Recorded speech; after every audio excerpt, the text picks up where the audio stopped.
Now back to the latest on the Maleah Davis search case. Investigative reporter Cheryl Mercedes in our newsroom. Cheryl.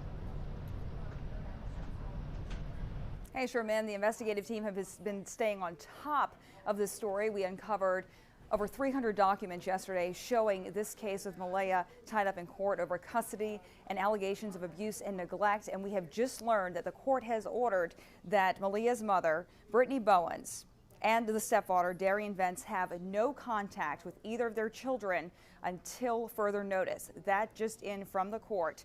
Maleah's mother, Brittany Bowens, and the stepfather, Darian Vance, have zero contact with the children. That's an order from the court. Also, Maleah's younger half-brother, he has been placed with his paternal grandmother. We have mentioned this in our reports yesterday. Also, her other brother is with an aunt.